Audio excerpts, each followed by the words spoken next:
சிறப்பு கூறுநிதி செலவீனம் குறித்து வெள்ளை அறிக்கை மக்கள் முன்னேற்றக் கழகம் வலியுறுத்தல். சிறப்பு கூறுநிதி செலவீனம் குறித்து முதல்வர் வெள்ளை அறிக்கை வெளியிட வேண்டும் என புதுச்சேரி மக்கள் முன்னேற்றக் கழக தலைவர் ராமதாஸ் வலியுறுத்தியுள்ளார்.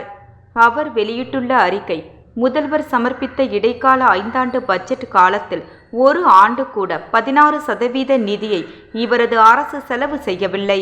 இந்த காலகட்டத்தில் ஆதிதிராவிட சமுதாய மக்களுக்கு ₹1 கூட மூலதன செலவு செய்யவில்லை. வீடு மற்றும் மனைப்பட்டா இல்லாமல் ஆதிதிராவிட பழங்குடியின மக்கள் நிறைய பேர் உள்ளனர். அவர்கள் வாழும் கிராம மற்றும் நகர பகுதிகளில் அடிப்படை சமூக கட்டமைப்புகள் உருவாக்கி தரப்படவில்லை. காரைக்கால் நெடுங்காடு தொகுதியில் இந்த மக்கள் வசிக்கும் கிராமங்களை முதல்வர் நேரில் பார்க்க வேண்டும். பழங்குடியின மக்களுக்கான இடஒதுக்கீட்டை மத்திய அரசிடம் இருந்து இந்த அரசு இன்னும் பெற்றுத்தர முடியவில்லை.